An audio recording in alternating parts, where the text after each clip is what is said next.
क्या ये सफर इतना आसान था? क्या गुरदत्त सिंह पैसेंजर को सेफली कनाडा पहुंचा पाएंगे? इतना कुछ होने के बाद क्या वो कनाडा में रह पाएंगे? कनेडियन गवर्नमेंट ने ऐसा क्या किया जिसके लिए वो आज भी हम इंडियन से माफी मांगते हैं?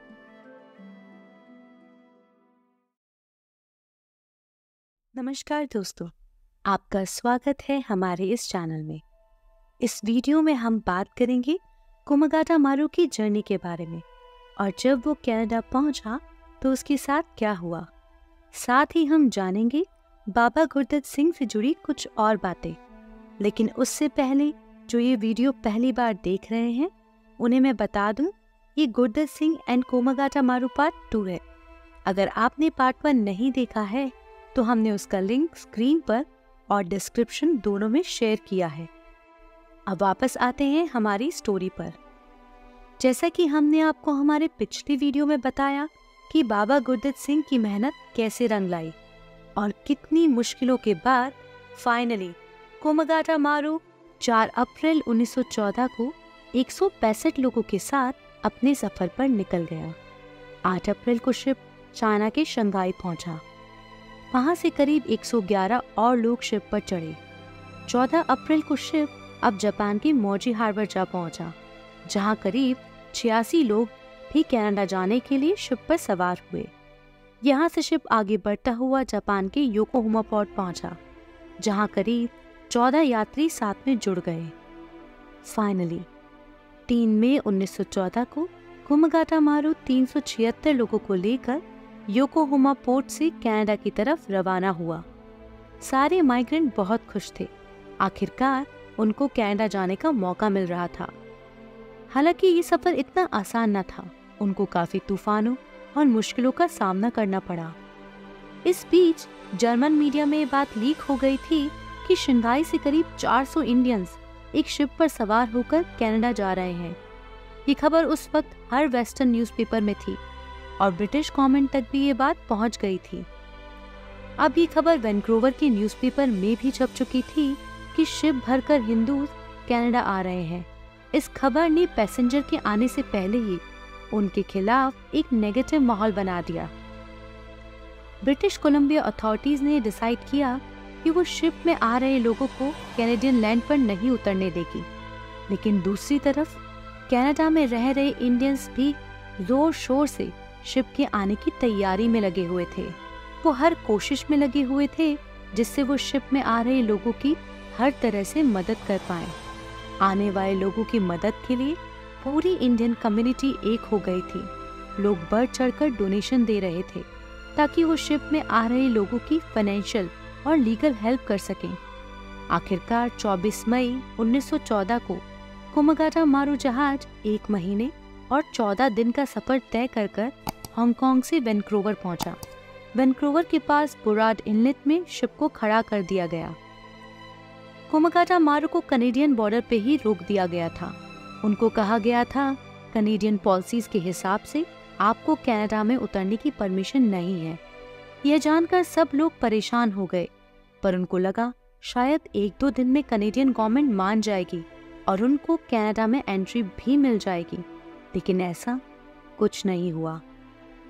पर आप सोच रहे होंगे कि इतना सब होने के बावजूद भी ऐसी क्या वजह थी कि कुमागाटा मारू में सवार इंडियंस को कनाडा में उतरने की परमिशन नहीं थी। तो सच बात तो ये थी कि जो पॉलिसीज दिखाकर कनेडियन गवर्नमेंट इंडियंस को आने से रोक रही थी, वो पॉलिसीज उन्होंने भारतीयों के कनाडा में बढ़ते हुए कदम को रोकने के लिए बनाई थी। क्योंकि कुछ सालों में कई भारतीय कनाडा में आ रहे थे और बस रहे थे, साथ ही वो तरक्की भी कर रहे थे। उनको अच्छी जॉब मिल रही थी, साथ ही साथ वो अपनी कंपनीज भी खोल रहे थे और वहाँ वो कनेडियन लोगों को नौकरी दे रहे थे। अब गोरे लोगों को ये कतई मंजूर न था कि कोई ब्राउन लोग आकर उन पर हुक्म चलाएं। इन सब चीजों को देख 1908 में कनेडियन गवर्नमेंट ने एक अजीब सा कानून बनाया जिसको नाम दिया कंटिन्यूअस पैसेज रेगुलेशन एक्ट। इस कानून का एक ही मकसद था, भारतीयों की कनाडा में बढ़ते हुए कदम को रोकना। अब आप ये भी सोच रहे होंगे इस कानून में ऐसा अजीब क्या था, क्योंकि इस कानून में कहा गया था कि अगर किसी भी भारतीय को कनाडा में आना है तो उसे सीधे इंडिया से कनाडा आना पड़ेगा। वो किसी और कंट्री से होकर कनाडा नहीं आ सकता। अगर वो और किसी कंट्री से आएगा तो उसे गैर कानूनी माना जाएगा। ब्रिटिश गवर्नमेंट ये अच्छे से जानती थी कि उस वक्त इंडिया से कनाडा जाने का रास्ता सिर्फ समुंदर से होकर जाता था, लेकिन वो दूरी इतनी थी कि कोई भी लगातार इंडिया से कनाडा शिप में ट्रेवल नहीं कर सकता था। उसे बीच में किसी न किसी देश में रुकना ही पड़ता। साथ ही कानून में यह भी लिखा गया था कि जो भी कनाडा आएगा उसे एंट्री फीस करीब $200 जमा करवाने पड़ेंगे, जो उस वक्त के हिसाब से बहुत ज़्यादा थे, क्योंकि अंदाजन उस वक्त इंडियंस की एवरेज इनकम 10 सेंट यानी 25 पैसे थी। लेकिन सबसे दुख की बात यह थी कि यह रूल केवल इंडियंस के लिए बनाए गए थे। चाइना और जापान के लोगों को बिना टैक्स पे किए कनाडा में एंट्री मिल रही थी। 9 मई 1910 में लॉ पास करके एशियन की कनाडा में एंट्री पर बैन लगा दिया गया। यहाँ तक कि जो भारतीय कनाडा में रह रहे हैं उनके बीवी बच्चों को भी कनाडा में एंट्री पर बैन लगा दिया गया था। जहाँ चाइना और जापान से हजारों की संख्या में लोग कनाडा आ रहे थे, वहीं मुश्किल से एक आधा इंडियंस को कनाडा में एंट्री मिल रही थी।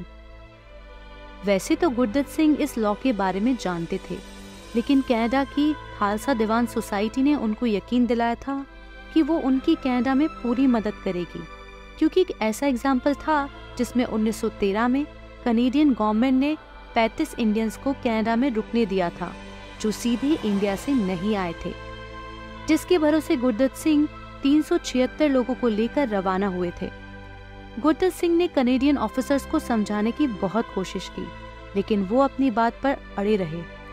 लेकिन फिर गुरदत्त सिंह के बहुत जोर देने पर और गदर पार्टी के लगातार दबाव के कारण 24 लोगों को कनाडा में उतरने की परमिशन मिल गई, लेकिन बाकी लोगों को उतारने से मना कर दिया गया और बोला गया कि शिप को वापस ले जाएं। लेकिन गुरदत्त सिंह और बाकी लोग इसके लिए बिल्कुल भी तैयार नहीं थे। अब शिप को वहां खड़े हुए 1 महीने से भी ज्यादा हो चुका था।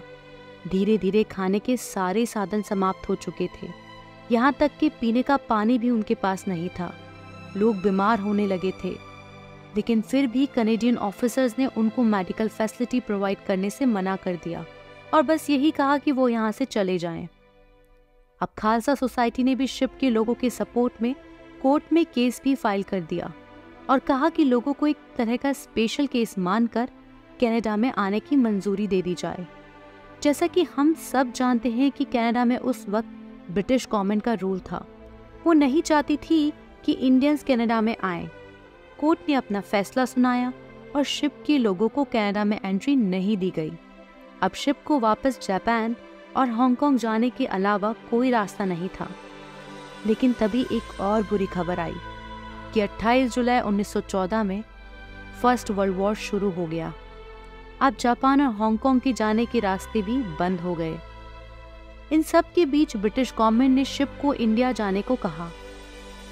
23 जुलाई 1914 को कुमगाटा मारू का रुख इंडिया की तरफ किया गया। अब लोगों को अपनी सरजमीन का ही आसरा था, लेकिन इंडिया में उनके साथ क्या होने वाला था उनको भनक भी नहीं थी।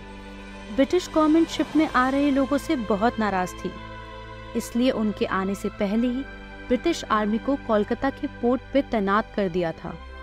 2 महीने का लंबा सफर तय कर 26 सितंबर 1914 को कुमगाटा मारू कोलकाता पहुंचा। शिप में सभी माइग्रेंट बहुत खुश थे कि उनको फाइनली जमीन पर पैर रखने को मिलेगा, लेकिन उनकी ये खुशी पल भर में ही चूर हो गई जब ब्रिटिश आर्मी ने शिप को चारों तरफ से घेर लिया और उनके साथ बहुत बुरा व्यवहार किया। साथ ही कहा कि शिप के सारे लोगों को ट्रेन से पंजाब भेज दिया जाएगा, लेकिन गुरदत्त सिंह और बाकी लोग इसके लिए तैयार नहीं थे।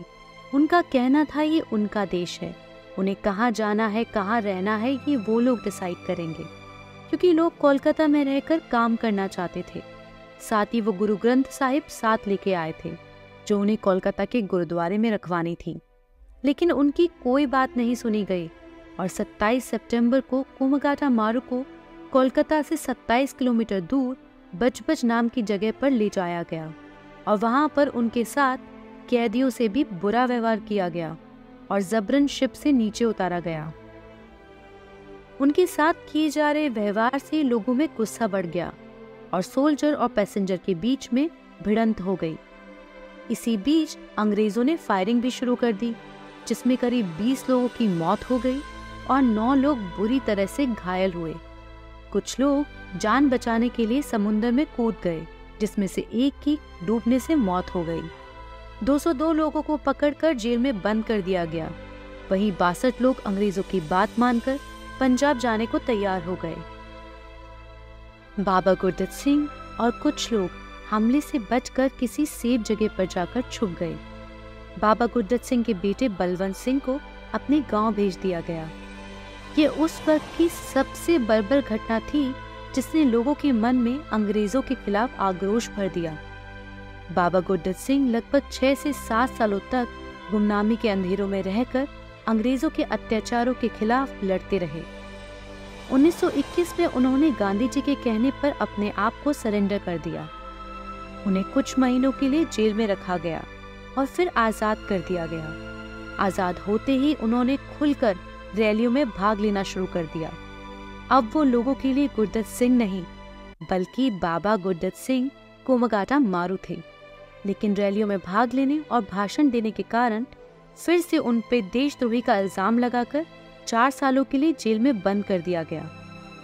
1926 में वो फिर से आजाद हुए और बढ़ चढ़ के आजादी की लड़ाई में भाग लेने लगे। आखिरकार 1947 में भारत अंग्रेजों के आतंक से आजाद हुआ। 1954 में बाबा गुरदित्त सिंह ने अपनी आखिरी सांसें ली और लाखों लोगों ने सम्मान के साथ उन्हें विदा किया। बाबा गुरदित्त सिंह कोमगाटा मारू तो इस दुनिया में नहीं रहे, लेकिन उनके और कोमगाटा मारू के नाम ने दुनिया में अपनी एक अलग ही छाप छोड़ी। नेशनल और इंटरनेशनल लेवल पर ब्रिटिशर के इस रवैये को इनह्यूमन माना गया जो उन्होंने कनाडा में कोमगाटा मारू के लोगों के साथ किया था। कहीं ना कहीं कनाडा भी इस बात के लिए खुद को जिम्मेदार मानता है और कई बार कनाडा की कौंसिल में ये बात उठी कि जो कनाडा में उस वक्त हुआ वो बहुत गलत था। इसलिए 102 साल के बाद कनेडियन प्रेसिडेंट जस्टिन ट्रूडो ने 2016 को पब्लिकली माफी मांगकर ये कहा कि कनाडा की ग्रोथ में सिख कम्युनिटी का बहुत बड़ा हाथ है और कोमगाटा मारू के साथ जो हुआ वो बहुत गलत था। अगर कनाडा उस वक्त अपने यहाँ रुकने देता तो उनके साथ जो कोलकाता में हुआ वो सब नहीं होता। आप आज भी वैनकूवर के रॉ स्ट्रीट के गुरुद्वारे में उन 376 लोगों के नाम और तस्वीरें देख सकते हैं जो कोमगाटा मारू में सवार थे। साथ ही वैनकूवर में खालसा दीवान सोसाइटी की तरफ से कोमगाटा मारू की याद में एक मेमोरियल बनाया गया है। वहीं इंडिया में 1951 में बजबज नाम की जगह पर कोमगाटा मारू शिप और वहां पर मारे गए लोगों की याद में एक मेमोरियल बनाया गया है। इस मेमोरियल को पंजाबी मेमोरियल के नाम से जाना जाता है। 2014 में कोमगाटा मारू के 100 साल पूरे होने पर गुरदित्त सिंह के सम्मान और कोमगाटा मारू की याद में इंडियन गवर्नमेंट ने 100 रुपए के सिक्के जारी किए। तो दोस्तों, ये गाथा थी एक ऐसे इंसान की जिसके पास दुनिया की तमाम खुशियां थी, फिर भी उसने लोगों की मदद करने के लिए अपने सारे ऐशो आराम त्याग दिए। ये सच में बहुत बड़ी बात है। ऐसी कहानियां हमको बहुत कुछ सिखा के जाती हैं। हम आशा करते हैं आपको ये गाथा पसंद आई होगी। ऐसी और वीर गाथाओं के लिए please like and subscribe our channel and hit the bell icon.